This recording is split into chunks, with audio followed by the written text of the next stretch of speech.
The stage, I am delighted to introduce His Highness Prince Faisal bin Farhan bin Abdullah, Saudi Arabia's Foreign Minister, His Excellency Mohammed Al Jadaan, Saudi Arabia's Minister of Finance, His Excellency Faisal Al Ibrahim, Saudi Arabia's Minister of Economy and Planning. Gita Gopinath is here. She is Deputy Managing Director at the International Monetary Fund, and Akeem Steiner is Administrator at the United Nations Development Programme. Please make them feel welcome. Thank you, Your Highness.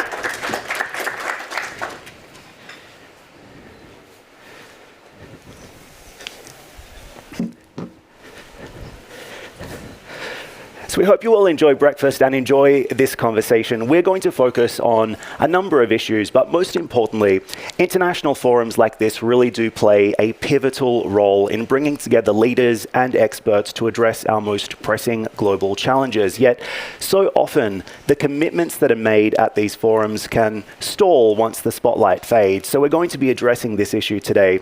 We're going to explore how to turn forums like this here in Davos into powerful catalysts for tangible, measurable impact in the real world. And we're going to examine how to strengthen accountability and ensure that international forums not only raise awareness, but also inspire meaningful change. So thank you all for joining us this morning, and let's get started. Your Highness, I'd like to start with you because, of course, we meet at a very critical moment for the world. The United States has just inaugurated President Trump for a second time, and of course, at home in the Middle East, we're also seeing a fragile ceasefire between Israel and Hamas play out after 15 months of war. So, Your Highness, can you comment on the impact of these twin events for Saudi Arabia to kick us off? Thank you. Well, thank you very much, and thank you to everyone for joining us today. Obviously, we are very happy to see a ceasefire come into place in Gaza. This is something that is long overdue. We should have had it months ago, not now. Too many people have died. Of course, now what's important is that this ceasefire is fully implemented and that we move into the following phases and that we get stability back. And of course, we have to keep an eye also on the developments in the West Bank and make sure that doesn't spiral out of control. Obviously, the election of a new administration in the US is always consequential. It's always impactful on the world. We've already seen a lot of decisions coming out of the Trump White House that will impact all of us. We've had experience with the Trump administration, and we have a good relationship with the US, and I'm sure we'll be able to build on that and work with the new administration to ensure not just stability in the region, but also cooperation. And I'd like to note that you started with asking about the ceasefire, and it was quite clear that the Trump administration, even before coming in, had an impact on getting that over the line. So I'm hopeful that we'll be able to do good things. Your Highness, international cooperation is, of course, the topic of our discussion, and it is critical to ensure that that ceasefire holds. Are you optimistic that it will? I am hopeful. I won't say optimistic, but I'm hopeful. And again, it's the responsibility of all of us in the region to work together to keep it on track. So let's talk about the topic as well, because with that in mind, how critical would you say, Your Highness, are international forums like the World Economic Forum and elsewhere in creating meaningful engagement among governments, the private sector, and civil society to drive action on some of these critical global issues? I mean, obviously, just having an opportunity for world leaders from the economic, political, non-profit, across the board, having an opportunity to meet in one place at the same time and interact is absolutely critical. I'm on a panel right now, but I'm going to say I actually think it's not the panels that are the most important. It's the opportunity to engage in one-on-one conversations or smaller groups in private, offline, often within people that you wouldn't normally have the opportunity to run into or engage with. So that's the most important thing. So from my perspective, what makes an event impactful is really the curation of the attendance rather than the panels. And the bringing together of people to have these conversations. So thank you so much, Your Highness. I think I can go over to Akim Steiner next. Akim, I wanted to ask you as well, what's your view on this, given the UNDP's global purview? How do international forums accelerate knowledge sharing and collaboration among regions and sectors? And could you react and respond to what His Highness has just said? Thank you very much, and a pleasure to be here with all of you at a moment in time that I think, as His Highness just pointed out, there are elections, and there are certain elections that also have, repercussions on a global stage. I think what we're entering into right now is an interesting moment where we will, on the one hand, test the boundaries, but also the limitations sometimes of these international platforms, because there's a great deal that hinges on this notion of what is international cooperation about. Is it about somebody else's interests? Is it about my interests? And I think that tension is going to be more pronounced over the next 1 or 2 years, because there is a much more, let's say, clearer articulation of national interests. There are new agendas emerging. I think part of what we see, whether it is the United Nations Development Programme, which is essentially a platform which countries cooperate, whether it is on, macroeconomic issues, whether it is on the access to technology. One of the fundamental questions I think that we have to ask ourselves is, in the 21st century, there is no economy, there is no country that is an island, whether it is pandemic preparedness, whether it is dealing with cybercrime, cyber warfare, whether it is dealing with climate change or indeed poverty and inequality. We have seen how these tensions and pressures not only affect a particular part of the world. And we just spoke about the ceasefire in Gaza. I mean, the last 15 months have preoccupied the whole world. And I think in that sense, the institutions, the platforms we create, first of all, for engaging, as His Highness said, but also then for finding solutions and particularly building bridges between those countries that may have the technological, financial, or human resources and those that do not. And that idea that in the 21st century, development is still something that brings us all together is really at the heart of my interpretation of why we actually have these international institutions and platforms. Thank you, Akim. I wanted to bring it over to His Excellency Mohammed Al-Jadaan as well, because, of course, His Highness has spoken about the importance of peace and stability in the region. Could you please share your thoughts as well, Your Excellency, on what this means for Saudi Arabia's growth and economic outcomes in 2025? Thank you very much, and thank you, everyone, for being here. Obviously, for any economic reform, for any economic activity for that matter, stability is absolutely key. And not stepping in His Highness's toes, but Saudi Arabia has really focused on de-escalating in the region. with real actions over the last few years, and that paid off, and will continue to do so. It is very critical that we bring more stability into the region, and it is very critical that we play a role model in our reform to actually encourage other countries in the region to focus on their economy and what matters for their people rather than hostilities and conflicts.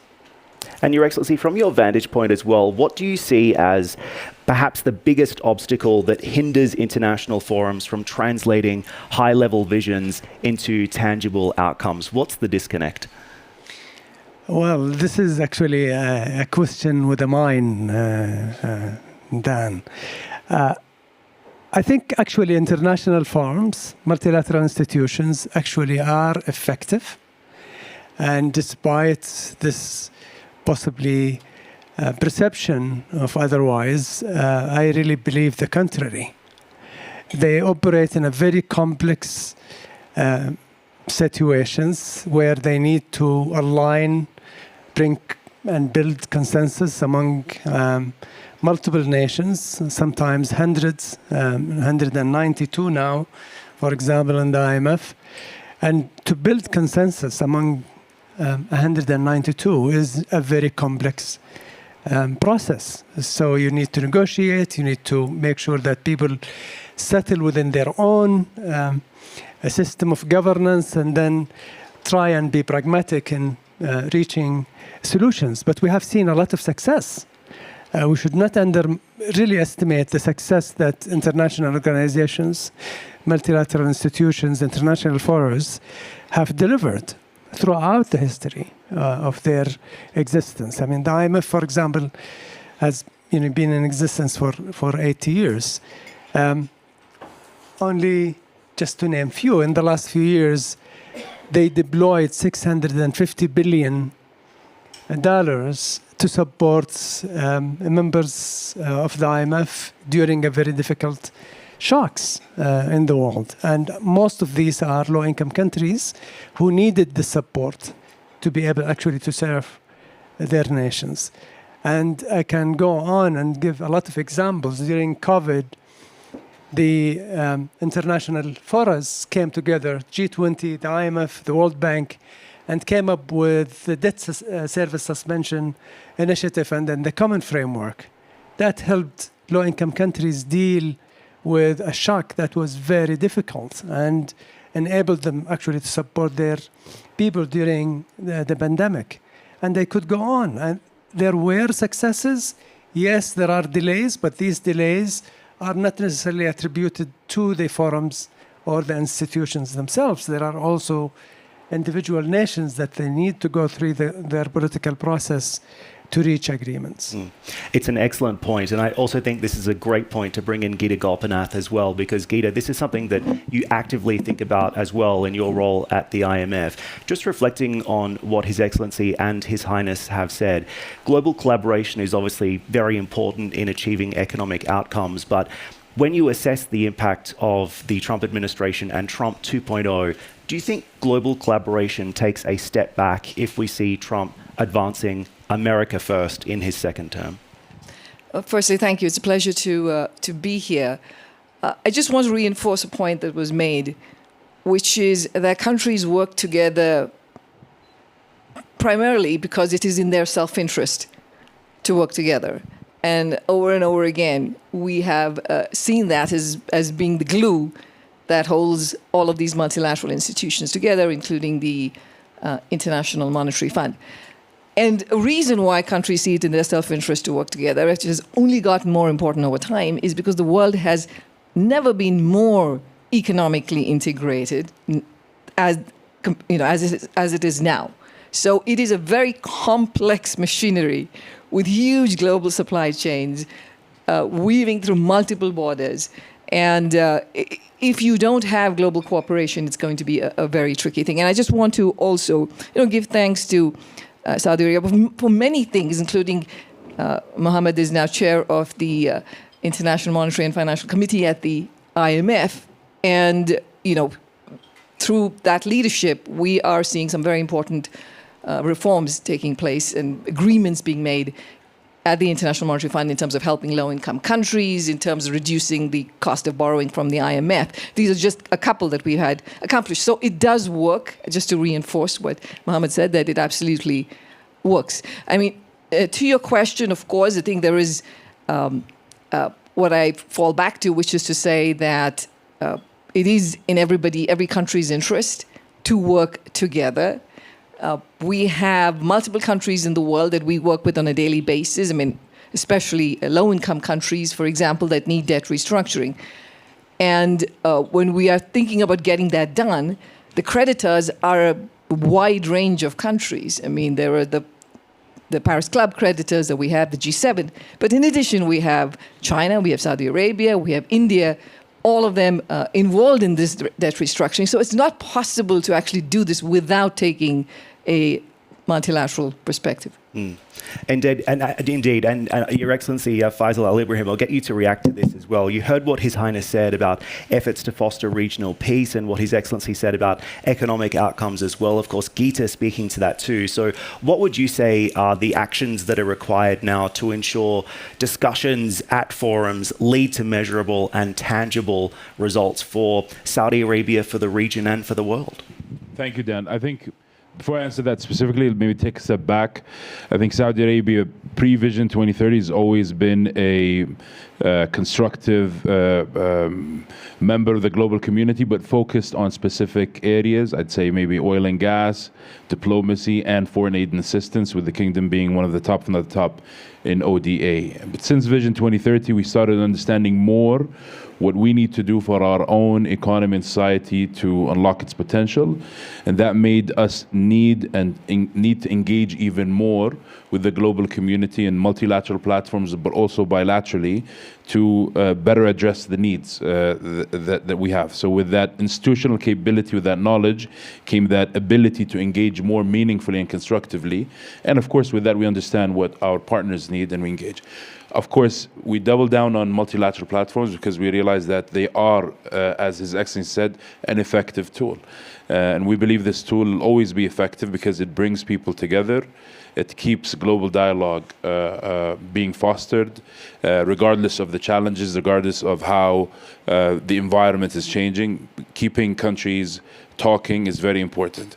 However, and I think like how many multilateral platforms are reforming on their own, we realized that there were things that can improve. And we started talking about these things more openly with our partners, with these multilateral platforms, to the point where the kingdom's leadership in diplomacy or in these multilateral platforms have led to things such as His Excellency leading the IMFC, and of course, His Excellency's leadership. I'm sitting next to my two favorite ministers, so I have to comment on that. But what we also realized that the voice of the, I'd say, the countries that are not economic superpowers means a lot. And some are actually undergoing the reform internally and understanding better what they need and are becoming more meaningful contributors to this global dialogue, similar to what Saudi has gone through. And we realize with time that these interventions by multilateral platforms need to have measurable impact. So many times we sit and we over-align on something that is not worth aligning on, and sometimes really seeking the truth and seeking the right decision, even if there isn't more alignment on it, could be the best thing. So we shouldn't get lost in watered down consensus, if that makes sense. And this takes continuous debate and dialogue and discussion. Two, there's contexts and different backgrounds that need to be always addressed. So some countries have different contexts compared to others, and that I think is something important for us to continue keeping in mind. And thirdly, I think innovation. We need to continue to innovate, involve the private sector, keep engaging other tools to make sure that we can be even more impactful and, I'd say, our work to travel even longer. I think it's a really good point. And you and I have spoken a lot in the past about the role of the private sector. And I want you to expand on that as well, because what we've seen in the kingdom over the last few years is significant private sector investment. Of course, huge government sector investment as well to transform this economy, to transform this society, continue to build out the economic growth picture, and also advance Saudi Arabia's overall Vision 2030 goal. So can you speak a little bit more about the importance of engaging the private sector in this collaborative effort to achieve outcomes? So I'd say maybe if you look at Vision 2030, the objective is for the economy to detach itself from having to rely on oil inflows, but also for a source of growth to expand. And the best way to do that is obviously you intervene as a government, but the fastest, most efficient way in the long term is to create the space for the private sector to grow more dynamically. You can regulate, you can guide, you can whatnot. And with time, the importance of public-private sector participation, privatization, the value of that becomes even more important. You get access to smarter capital, more capital, access to efficiency, access to engagement of a wider community than what is already incumbent in your country, but also access to innovative solutions. If you only look at infrastructure, you'll see that the role of private capital, and we're seeing, I'd say, capital markets shift today more towards infrastructure and private capital and private debt or credit. You'll see that there is room for you to also extend further what you're able to typically fund and have more engagement from more constituents and multiply the impact. Indeed, and just the de-risking alone is important as well. Geeta, can you speak to that as well, and how the fund interweaves government sector, the private sector, and NGOs as well to achieve outcomes? I mean, the IMF as an institution, I mean, one of the things we focus on is to ensure that you have the ecosystem for the private sector to play a central role in your economy.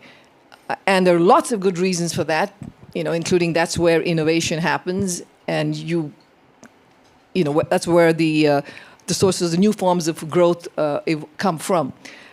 At this point, there's another reason why that's even more important, because many governments around the world have very high levels of debt, and they really don't have the space to be able to use their own public purse to undertake the kinds of investments that are needed. So encouraging the private sector is absolutely critical. I mean, what it takes and what we've seen around the world is, first, it's very important to have a stable macroeconomic environment. So if you keep your inflation in control, your exchange rate, behaving as well as possible, a sound fiscal situation, all of that is very encouraging. It's a good piece of the environment that's needed for the private sector. But in addition to that, of course, making sure that you have deep enough capital markets to bring money to who needs the financing, that you have the public infrastructure, that's also critical, and your laws and institutions that help the private markets thrive. Before I bring it back over to His Excellency and His Highness here, I also wanted to go back over to Akeem, because it's been really interesting to see in the last couple of years the World Economic Forum focusing heavily on this issue of collaboration. And it published a report last year, 2024, that said global collaboration actually flatlined. And what we're seeing now is stagnation when it comes to global collaboration. So could you shed light on how resource mobilization, financial, technical, and human factor into some of these limitations, and why we might be seeing this disconnect? I think in part it has a lot to do with false dichotomies. I think the first one is public versus private sector. And we've spent the last 40 years in the development arena globally debating whether it's the state that provides the solutions to the great development. Is it the market? Is it the private sector? I think every successful economy ultimately demonstrates that a government that is providing stability, incentives, regulatory frameworks actually also enables markets to thrive. Private capital is the dominant, let's say, fiscal resource we have in the world. So I think there's very little debate about it. But we know that capital is very fickle. Capital is also very selfish. And we can't, in a sense, ignore the fact that we have a continent such as Africa today, where you have hundreds of millions of people who don't even have access to electricity yet. And yet, if you look at the capital flows, the investments, the energy companies, they're not investing there. So we need to correct for that. And I think the second is a very narrow view that national interest versus a shared interest is somehow a contradiction. And I think, again, what we have seen a lot over the last few years is the polarization within countries. Domestic politics is increasingly narrowing the lens through which people are able to see that national interest is not just what do I extract from an international community, but rather what do I invest in order to create that international community's ability to act, whether it is jumping into the digital economy, whether it is the new frontiers of AI. We have a deep interest in being able to invest in one another so that we don't create a world where perhaps 60-70% of the world's population will simply be left behind, while some put in the fourth gear when it comes to application of such technologies. So I think we have to recognize we're going through a particularly complex moment in history that I think is polarizing geopolitically because of the shifts that are happening. But perhaps the greatest Achilles heel is the discourse at national level. If we allow this notion to continue that it is only the national interest in the narrow sense that will define our greatest advantage, I think we're heading into some very troubled waters. Really fascinating. We have about 10 minutes left, so I also wanted to open to the floor to see if there was anyone who also had a question to share or contribute. If you do, we have some microphones around that we can bring to you and give you the opportunity to ask our expert panel some questions. But as we get set up for that, I also wanted to move it back over to His Excellency Mohammed Al-Judaan here, because perhaps you can react to what Akeem has just said. And as chair of IMFC, what's your vision? What is your overall goal for achieving collaboration on the global stage? No, thank you again. There are multiple areas, I think. I mean, the IMF has existed for the last 8 years, and throughout has evolved, and without that they will become irrelevant, but they really evolved and continue to be very relevant. And it's about time that the IMF itself looks at what really needs to be done to continue to be relevant. And one of them is becoming the fund for the future. What really the next stage of the fund is going to be. How can we improve the governance and the institutional setup? And we have just added the 25th chair into the board for Sub-Saharan Africa, which really increases the representation of these economies who are really, really in need. Gita mentioned earlier that we also looked at what else do we need in terms of making it easier for countries to get support when they need it, but also making sure that there is an incentive for them to keep up with the reforms. So adjusted the surcharges and the charges. Quota is another area where we needed to make sure that the fund is ready for the next international shock. And the fund plays an incredible role in financial stability, and we need to make sure that it has the strength and the resources that it will be able to support the world when needed. Before I move over to His Highness, does anyone have any questions in the room? Perhaps over on this side.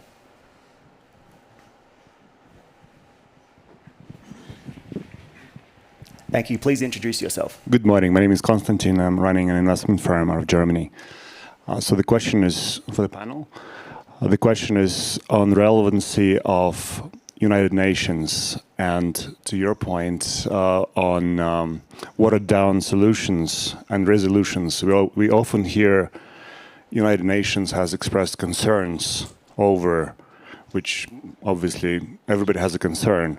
So the question is, do you think the UN needs a reform, or do we need other forums to tackle these things more effectively? Your Highness, maybe you can speak to that first. The question was about the relevance of the United Nations and whether or not we need to see reform in that arena. Yeah, I mean, it remains incredibly relevant because it's the only place where nation states can come on an equal basis, except for the permanent five, to actually try to work out conflicts and issues. However, clearly over the last years, Gaza being a key case in point, but other conflicts as well, it has shown that it needs to be reformed. And we know the Kingdom, among other nations, have constantly asked for and called for reform, whether it's reform of the Security Council, reform of the veto, but reform of mechanisms in general under which the United Nations conducts its business. Because again, the founding principle of the United Nations was that all nations are equal. But clearly in reality, that is not the case. And we do need to work to actually bring that principle to the fore, and that will need a reform process. But I think the reality is the United Nations is the only forum that we have, and trying to build in a replacement forum would be so enormously complex, it would not be able to reach any form of consensus, that the focus should be on reforming, improving the mechanism that we have, which is the United Nations. And if you read the United Nations Charter, I think the building blocks are there. It's just that we need to maybe reconnect ourselves with the founding principles of the UN. Your Highness, can I follow up on that as well? And of course, Your Excellency, jump in here too. But are there specific failures you've seen at the UN through the course of 2024 that you could speak to? And what are the necessary reforms in order to address those failures? I mean, the most blatant and glaring one, certainly for us in the Middle East, is the inability to reach any resolutions on Gaza, on a ceasefire in Gaza. The fact that it became controversial for the United Nations Security Council to issue a resolution calling for a ceasefire was incredibly frustrating for all of us. The fact that we had to reach 60,000 dead, or even 100,000 dead in Gaza before we got to a ceasefire, and in the end it happened not because of the United Nations stepping in, but rather because certain countries mediated among the warring parties. So that obviously is for us a glaring failure of certainly the security mechanisms of the United Nations. I think the United Nations, on the other hand, for instance, has done very successful work in the developmental field. The development agencies are doing excellent work. That said, the mechanisms of providing funding for them are also constantly at risk, are also constantly under pressure. The way these resources are distributed are also not always ideal. So there's a lot more that can be done.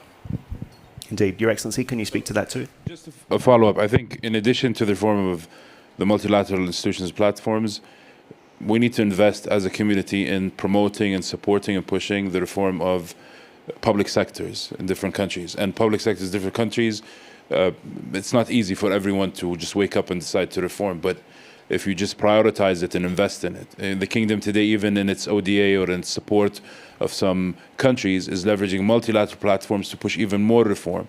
And as His Excellency mentioned, associating the support with the reform and kind of linking it together, because ultimately you want sustainable public sector capability. And there's a gap globally between what the public sector can do today and what the potential for the public sector to do is. In the Kingdom, we're realizing the value of engaging in these multilateral platforms because we can learn from it, because we can share sort of other countries. We're not an OECD member, but we're heavily engaged with the OECD in many aspects. We're here in Davos to engage, have a delegation to engage with leaders from around the world, from all sectors, to continue the discussion, sharing what we're learning, but also being challenged and trying to understand how we can do things better. I think we might have time for one more question in the room. Would anyone else like to ask our panel a question? In the front here. Thank you very much. I'd just like to build on that issue of the United Nations, but more in the domain of multilateralism. And what are your concrete hopes or expectations from an organization like the BRICS, given the various different economies that are part of this bloc now? We are not yet members of BRICS, as most of you will know, that we have been invited to join, and we haven't made a final determination as to that. We're still studying it within our own system. From our perspective, whether it's BRICS, whether it's any other multilateral forum, and there are a plethora of them, the main, I think, focus for us, or the main interest for us, is that they be committed to improving the global situation for all. That they are not focused on narrow political or interest-based agendas. And we have had success with that in some cases, and some organizations have been more successful than others. And I think from our perspective, any multilateral organization, whether we are members of it or not, should focus on delivering for the greater good. And I would hope that that would be the guiding light for all of us. How soon before we get a determination on BRICS? I don't have a time frame. Maybe one more question in the room, if anyone else would like to ask. Over this side. Yeah, I wanted to ask a question. The world is facing, a new sense of fragmentation. We are talking about trade wars that can have unintended consequences like currency wars. So this is the core why the IMF was created, to prevent, currency instability and trade wars. So what should be the policy responses for countries around the world about this new framework? Thank you. So we are certainly in a world which is quite different from a time when everybody agreed that unfettered global integration was a good thing. And there are some good reasons why countries are reassessing it, because there is, after the pandemic, after Russia's invasion of Ukraine, there are very important national security concerns that have come up. There is the question of resilience of your supply chain. And so, while in the past we were all hyper-focused on efficiency, I think there is now a legitimate call to say, well, we also need to focus on resilience. Now, the concern, of course, is that you end up going down a slippery slope and you end up being entirely protectionist.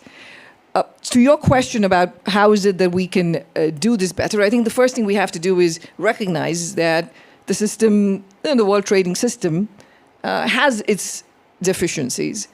And is there a way that we can assure countries that there is more of a level playing field, at least the countries that we can all work with? Can we have a more level playing field in here? And how do we make sure that we don't have a race to the bottom in terms of subsidies and industrial policies and so on? And so one example I would give you is, there was a time in the 1980s when the world was in conflict over agricultural support policies, where it was not industry and manufacturing, but back then it was agriculture. And the fact that all governments were trying to support their farmers, and 30% of the revenues earned by agriculture were basically subsidies from the governments. And the way that got solved was basically finance ministers of the world came together and said, this is very costly for us, and it's a slippery slope we're going down. So can we come together and first of all have an agreement on what's a reasonable amount to support? How do we determine this carefully? And that worked, and you had an agreement on agriculture through the WTO. So I think that has to evolve. We don't have anything similar for industrial policies, for the new generation of companies that exist. We need to adapt to that, and so we do need such mechanisms to work. Now, that said, I think none of this is a silver bullet. One thing is not going to solve all the problems. And one of the virtues of multilateral fora is it's a trust-building process. And it can feel painfully slow for large periods of time. But then when crisis comes together, that's when all that trust that you've built up, in that capital that you've built up, gets deployed. And that happened during the great financial crisis, when countries agreed to spend, to deploy $4 trillion to help stimulate the world economy. It happened during the pandemic, and Saudi Arabia's very critical role in setting up the common framework to help with debt restructuring. So that happens. So I think we should not leave this room thinking that now every meeting is going to be very consequential. I suspect there will be many meetings that feel like watching the grass grow. But that's a very important input into having good global action when the world is in a tough spot. Well said. And Your Highness, I think I'll give you the final word here. Would you like to make some final comments? And to Gita's point, how do we sustain momentum when it comes to international collaboration? And just finally also, what would you say is the biggest risk in 2025 as you assess the outlook for international collaboration, as we look at what's happening in the United States, as you assess what's happening around the world? What keeps you awake at night? We don't have enough time for the things that keep me awake at night. But anyway, I mean, just building on, again, what Gita said, and because she did mention a couple of very important success stories. And that tells you that we can actually work together when we put our minds to it. And when we prioritize the greater good over narrow interests, we can work towards something that delivers for all of us. And the fact that we have done that in the past gives me the confidence that we will continue to do it, and we will do it in the future. And although we will face difficult challenges this year and in years to come, I have to hope, and I certainly know that the Kingdom will be part of that, but I have to hope that we will all, as the global community, focus on working together, on solving problems, not on agreeing on everything, because we're never going to agree on everything. But you don't need to agree on everything in order to actually come to a common approach to problem solving. You can work through that, and again, the couple of cases that Gita mentioned, and there are others in the similar vein, prove that that's the case. So let's focus on problem solving rather than on arguing. Indeed, and I think that's a very nice way to conclude our conversation. This has been a fantastic session. I hope you've enjoyed the conversation over breakfast. Ladies and gentlemen, please thank my guests, His Highness, Their Excellencies Gita and Akeem. Thank you all again.